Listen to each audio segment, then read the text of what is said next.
From historic Seminary Ridge in Gettysburg, Pennsylvania, this is The Seminary Explores. Conversations about people, politics, theology, and life with your host, Dr. Kristen Johnston Largen. This is Kristen Johnston Largen here with the Reverend Eric Shafer, who we had with us before talking about issues around religion and media. And this week, we are going to talk about specifically interfaith issues. This is something, Eric, that both you and I care deeply about and have a lot of interest and some experience in. And the way in which different religious traditions are portrayed in the media, but then also the way that they use media technologies. I think this is a really rich topic for us to talk about. So let's just open it up and go ahead and start. Sure, that's great. Yes, I am very interested in this topic, and especially I recently completed 4 years on the staff at Odyssey Networks in New York City, and before that was on their board. Of course, I've been associated with Odyssey for their whole 25-year experience. Odyssey Networks is the largest multi-faith media coalition in North America. It used to be the religion partner of the Hallmark Channel. Mm-hmm. Some of your listeners will remember the Vision Network and Faith and Values Network. It's the same group now without the cable channel. And while I was on the staff, we expanded from Christians and Jews and then Muslims. We expanded from the Abraham faiths. We opened the door to the Eastern faiths. Baha'i and Krishna joined as faith groups, and then a whole bunch of faith-related organizations related to Hinduism, Buddhism, Judaism, Christianity, and now I'm forgetting the other words. But anyway, we had the whole panoply, and that was a really wonderful experience to find the commonality of world religions, because I think in interfaith we have to say again and again and again that we have so much more in common than we have different. Unfortunately, and this is where we get to the portrayal in the media can sometimes, and I don't want to be too hard on the media because we can talk about how that gets that way, right, but can sometimes portray religion at its worst. Yeah, absolutely. The extremes, the extremes of the right and sometimes the left wing within the major religions of the world that, I hope our listeners know that those young men who did the terrible work in 2001 on September 11th did not represent Islam. Right. There was an aberration of Islam, and we Christians can't go too far, unfortunately, in critique of that without looking at our own history and some of the terrible things that have been done, especially to Jews and to Muslims in the name of Christianity historically and unfortunately even more recently. That's right. So I think that, to try, again, our last interview, you and I talked about being the half-full glass. I actually think in interfaith relations it's 90% full. Yeah, I do too. Because I think that, and getting back to other topics, the clergy and leaders in our Lutheran church and our Christian church had better be ready, had better be involved in interfaith work, because that's the world we're living in. Right. And younger people especially live in that world every day. Right. And they don't expect that world to be a lot different in their faith life. Right. They have their own faith, and they're proud of it, as you and I are proud of being Christians. Right. But that doesn't mean that they would like also their faith to honor other faiths. That's right. Yeah. And of course, I couldn't agree with you more. I mean, that's part of the work that I do here. And I think for me, it's a question of authority in some ways also, in terms of, you mentioned the Baha'i. So I think, I don't know what the Baha'i faith teaches. Where am I going to go to find that out? And, we all start with Wikipedia, right, and go from there. And for me, the danger comes, and this is particularly, we could spend this whole time talking about Islam, because I think no religious tradition has borne the brunt of negative portrayals in the media as much as Islam. In recent years. In recent years. Well, fair enough. Fair enough. In recent years. In the context, and today, I would say today that's true.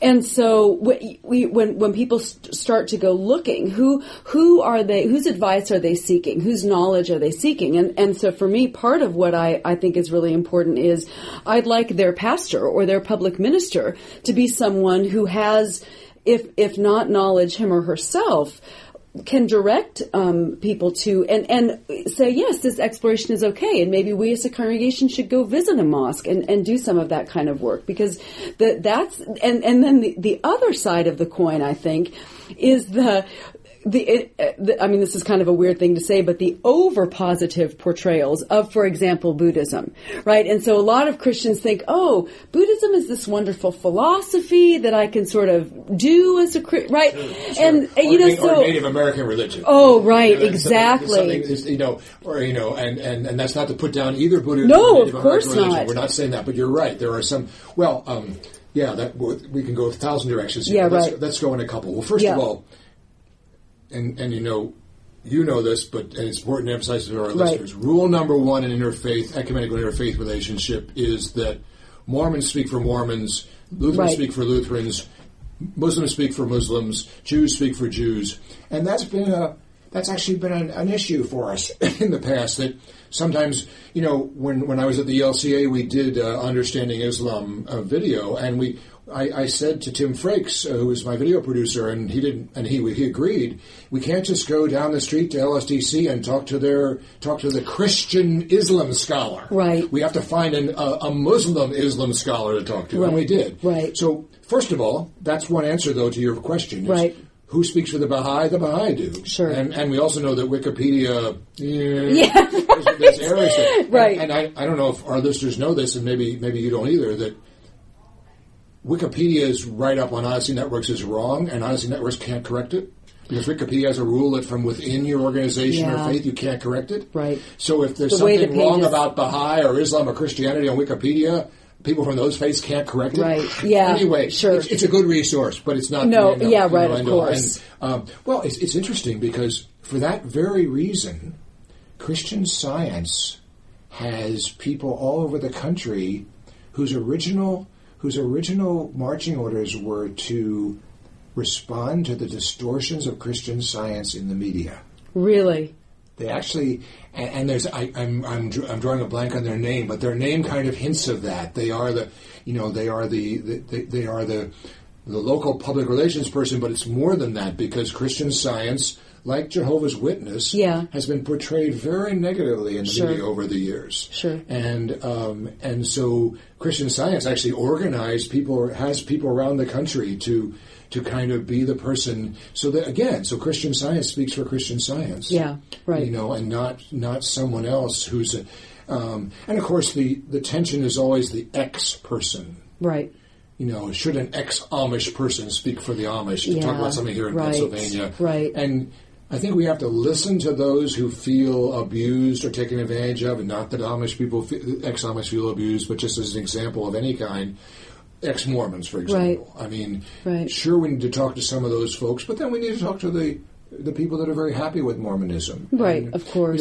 Mormonism is, maybe next to Islam, Mormonism is the religion, at least until Romney's campaign, that got portrayed so negatively in the media by non-Mormons. Yep. And I think, if you get a little bit underneath Mormonism, you find that the whole specter of politics is there. Yeah. And, there was recently a website about immodest Mormon women. All kinds of things, to kind of, and these women started it to kind of just tweak the public perception, for example. Sure. To say Mormon women are like everybody else. Yeah, right. Mormon men are like everybody else. They have a whole gamut of modesty to immodesty, and everywhere in between, and good and bad, and all that in between. Right. And, so I think it's so easy, though, when someone in an extreme view does something to assume that all Muslims are terrorists, for example, or all Mormons are polygamous, or all Mormons are right-wing Republicans. Right. Henry Reid, I don't think. Yeah. I think, I think you, or that all Christians are judgmental. Yeah, of course. Certainly there are a lot of younger people that think that right now. Yeah. And, but you and I could be introducing to a lot of others. And sure. So I think that, but it's a challenge. There's no question. Well, and I think here the other problem often is, and we talked about, I think in the maybe I was just thinking about it. I'm not sure if we actually brought it up in our last conversation or not, but the issue of authenticity, which is such a hot button now in terms of what carries weight and whose voices, again, do people listen to, especially the nuns, NONEs, like you had, mentioned before, is when someone has a personal experience. I have found, again, that if someone has had a negative personal experience with a Muslim, someone's coming back from perhaps their son was deployed or their daughter was deployed in Afghanistan or Iraq and comes back with some negative stories. It's very hard to talk beyond or expand upon that experience, and I think so. For me, there's this issue of how do we encourage wider exposure. And the media can do that in great ways. I mean, also in negative ways. You can, and this is, I know a colleague that we both have, Dr. Mary Hess, who teaches in this area at Luther Seminary.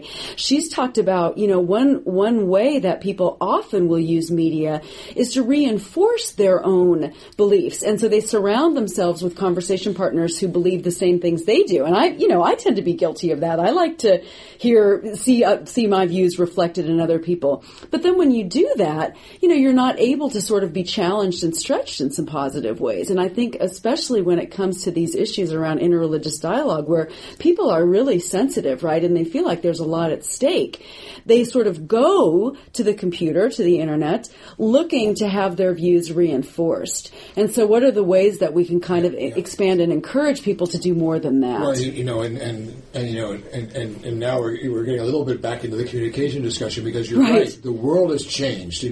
The idea of 40 years ago when everyone sat down and listened to Walter Cronkite. Yeah, right. And now they get their news, if they're liberal, from CNN. That's right. If they're left-wing, from MSNBC, if they're right-wing, from Fox. Right. And so you're right. If you and I wanted to look at a media portrayal of a fair portrayal of Islam, we probably wouldn't turn on Fox News. Right. Now, that may be unfair. Yeah. I don't know. I don't watch Fox News. Yeah, me either. Right. Exactly. And to assume that CNN would be fair to Muslims and Fox wouldn't, that may be true. I'd have to check that out. Sure.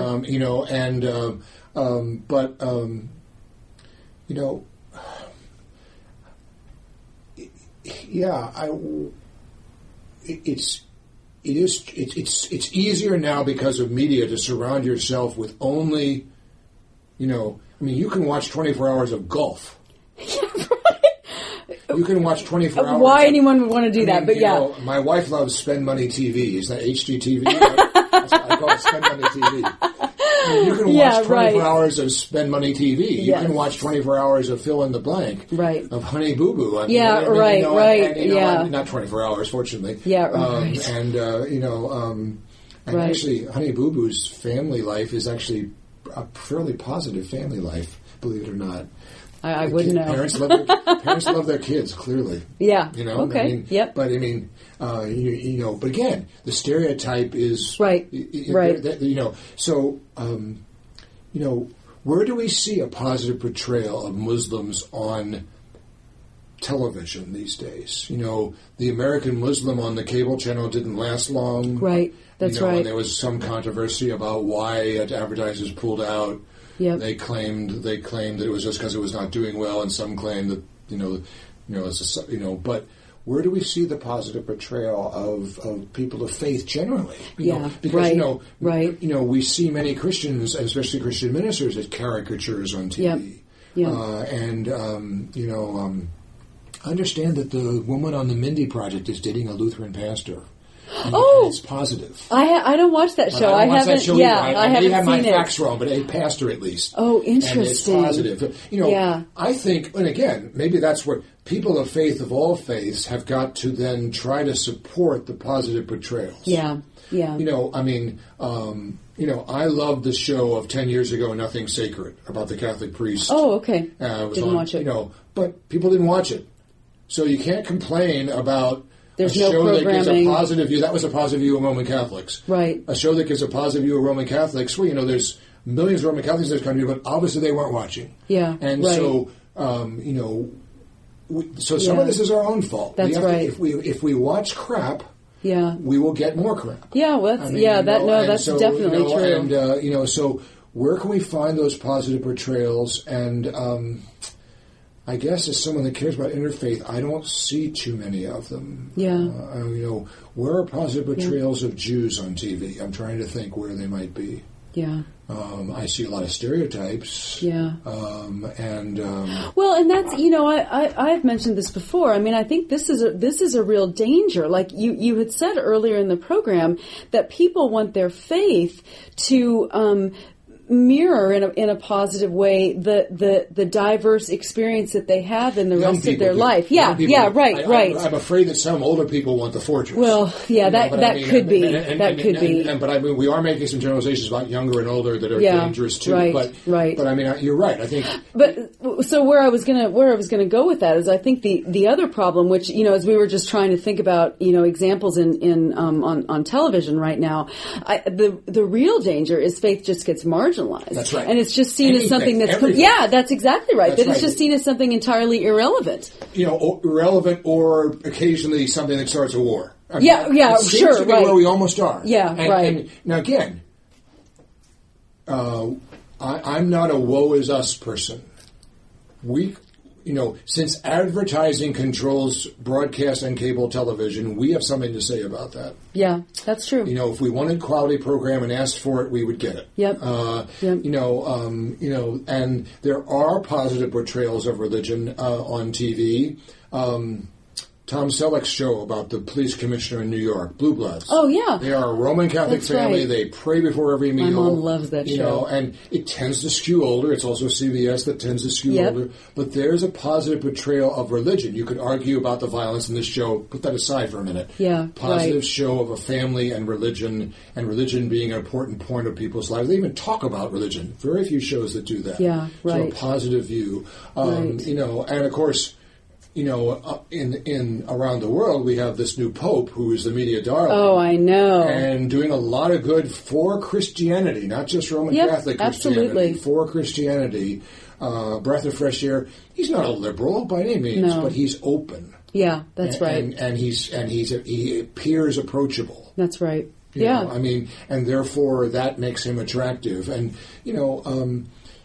it's very difficult without a... he doesn't need a big PR budget because he heads a church of a billion people. Right. But for presiding Bishop Liz Eaton from the ELCA, when she was first elected, she did this wonderful interview on Morning Joe on MSNBC and a few others, and she could do really well. I wish we had $5 million to put her out around the country. Right. But the same as, Islam, while it's growing in this country, is still small. Right. And as you well know, we Christians and Jews are organized in such a way that no other religion is. So Islam is not organized like the Lutherans or the Reformed Jews or the conservative Jews in this country. And therefore... there's no spokesperson for Islam in this country. That's exactly right. There's no spokesperson for Hinduism in this country. Yeah, right. So it becomes very hard. There is a sort of a spokesperson for Baha'i, for example. They're based in Evanston, Illinois, near the beautiful temple there. And there are spokespersons for some of these smaller non-Christian and Jewish faiths. But, generally it's, and that's where we run into trouble in Islam with an individual imam saying outrageous things and then being portrayed as the speaker for Islam, right? But just because, it's the same reason, though, you and I and 99% of Christians, 99.99% of Christians don't want that crazy guy in Florida who burned the Koran to represent Christianity either. That's right. Even conservative Christians don't. Or to use a longer term example, the Westboro Baptist Church guy who's not Baptist and not Christian by any means. Right. And I guess it's just his extended family is all that's left. Yeah, I think so too. Right. But the point is that they don't. Why should I think that's a good, especially for Christians. I think that's a good reality check. Yeah.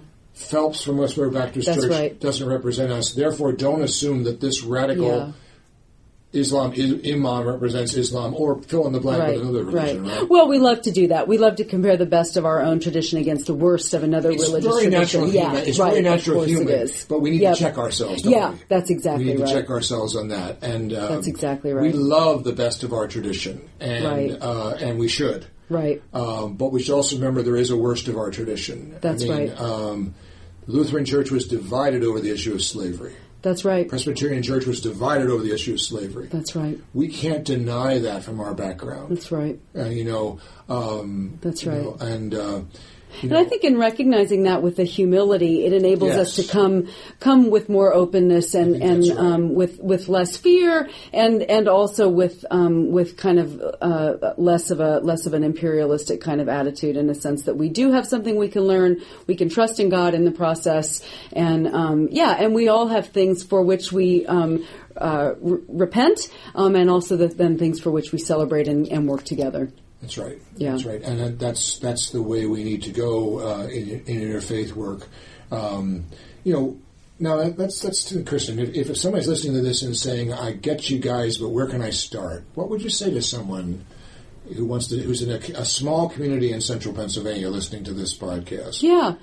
Well, and I think, and this would be a good way for us to end. Where I tell you, Eric, you and I, we just we could do multiple ones. I know.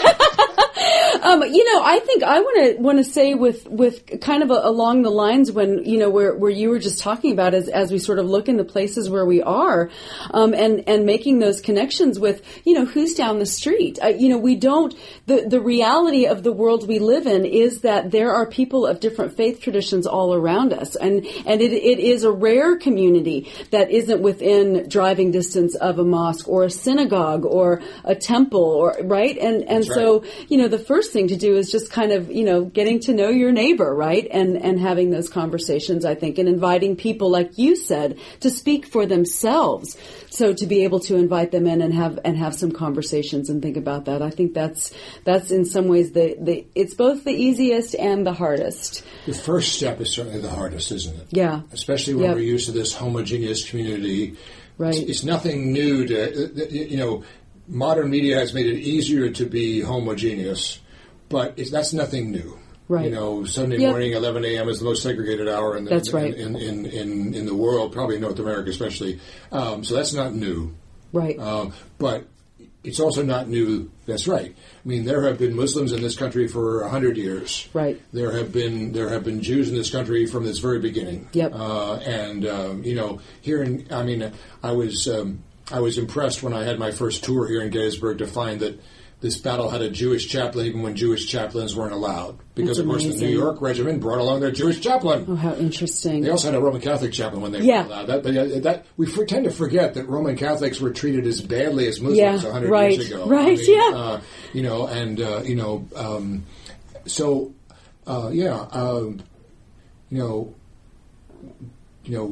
talk to our neighbors, talk to our coworkers, my experience is, I think yours is, that people of non-Christian faiths, when asked nicely, are interested in telling you about their faith. Absolutely. And they're not interested in doing that to proselytize. That's right. They're interested in doing it because their faith means something to them, and they would like to know that you know that. Yep. We all want to be known. We all want to be known and respected, don't we? Yeah. And that's what it's about, I guess, in an interfaith relationship. That bottom line is respect. Yeah, I think so. Well, Eric, thank you so much for the conversation. Again, this is Kristen Johnston Largen with the Seminary Explorers podcast out of Gettysburg Seminary. My guest today has been the Reverend Eric Shafer, again, former Senior Vice President with Odyssey Networks, and just called to be the Senior Pastor at Mount Olive Lutheran Church in Santa Monica, California. We wish you traveling mercies and hope that you continue to stay a part of our community, even from a distance. Thanks, Kristen. Thank you. You've been listening to The Seminary Explores from historic Seminary Ridge in Gettysburg, Pennsylvania, a production of the Lutheran Theological Seminary at Gettysburg. We invite you to visit our website at www.ltsg.edu. All opinions expressed on this program are those of the individual speakers and are not necessarily those of Gettysburg Seminary or the Evangelical Lutheran Church in America.